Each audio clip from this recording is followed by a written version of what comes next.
बाहु express देख रहे हैं आप और मैं हूं आपके साथ कृतिका। तो जब से आर्टिकल 370 और आर्टिकल 35A जो है वो एब्रोगेट हुआ है, तो बहुत से लोगों ने इस चीज को लेकर पिटीशन दायर की थी और बहुत से लोगों ने इस चीज को लेकर आपत्ति जताई थी कि जम्मू कश्मीर के हित के लिए नहीं है, जम्मू कश्मीर के लोगों को इससे काफी नुकसान होगा। उसके बाद जो है वो याचिका दायर होने के बाद बार बार समय समय पर ये याद दिलाया गया कि जो सेंटर का डिसीजन है इसे वापस नहीं लिया जाएगा अनटिल अनलेस जो इलेक्शंस होते हैं और कोई पार्टी आती है और वो एक कदम लेती है। अभी तक जो है ये 370 वापस जम्मू कश्मीर में नहीं लाई जाएगी। तो ऐसे में जो है अब आपको बता दूं एक नई अपडेट आ रही है कि CJI की ओर से कहा गया है, क्योंकि कुछ पिटीशंस दायर हुई थी, कुछ लिस्ट थी लोगों की जिसमें ये बात हुई थी, जिसमें लोग बार बार इस चीज के बारे में जानना चाहते थे। अब CJI ने कहा है कि okay alright, I will take a call on it, यानी कि इसके ऊपर एक फैसला लिया जाएगा। जो लोगों की पिटीशंस है वो देखी जाएंगी, क्या कुछ लोगों ने कहा है, क्या कुछ लोगों का कहना है 370 और 35A के लिए, उन सब चीजों को लेकर जो है वो कोई ना कोई ओपिनियन बनाया जाएगा। उसके बाद एक फाइनल कॉल ली जाएगी।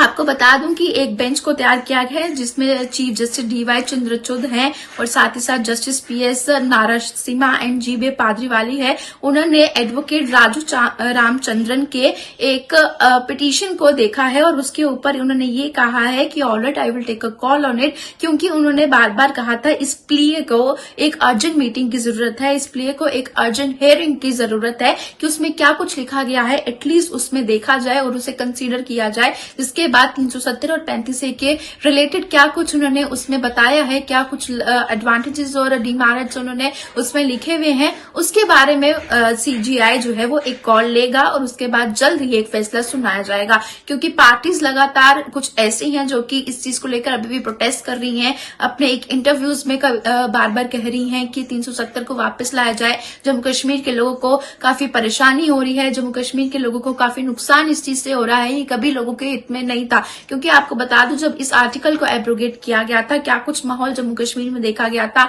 यहाँ पर कर्फ्यू जैसी सिचुएशंस थी, कर्फ्यू भी लगा था, लोगों ने स्नो पेल्टिंग जो है वो करनी शुरू की थी, जिसके बाद एडमिनिस्ट्रेशन ने, अथॉरिटीज ने आगे आते हुए यहाँ पर कर्फ्यू लगा दिया, सिक्योरिटी फोर्सेस को तैनात कर दिया ताकि सिचुएशंस को कंट्रोल किया जाए। लेकिन उसके बावजूद भी अब सिचुएशन अगर अंडर कंट्रोल भी है, लेकिन 370 और 35A की डिमांड को अभी तक कंटिन्यू ही रखा गया है, अभी तक इसे बिल्कुल ही दबाया नहीं गया है। क्योंकि आप लोगों के सामने है, बहुत से लोग ऐसे हैं जो इस चीज की डिमांड कर रहे हैं। अब CJI की ओर से ये जानकारी दी गई है कि जल्द ही इसके ऊपर एक कॉल ली जाएगी और आपको एक फाइनल डिसीजन सुनाया जाएगा। लेकिन आपको परसों भी मैंने एक अपडेट दी थी जिसमें मैंने आपको ये बताया था कि हमारे जो गृह मंत्री हैं उन्होंने कहा था कि जब तक इलेक्शन कमीशन आगे इलेक्शंस की फर्दर कोई डिटेल्स नहीं देती, कोई पार्टी नियुक्त होकर नहीं आती, तब तक तो 370 और 35 वापस बिल्कुल ही नहीं आ सकती, ऐसा लोग भूल जाएं। लेकिन उसके बाद क्या कुछ होगा वो फिलहाल जनता के हाथों में है, लोगों के हाथों में है कि उन्होंने किस पार्टी को नियुक्त करना है, किस पार्टी के ऊपर भरोसा दिलाना है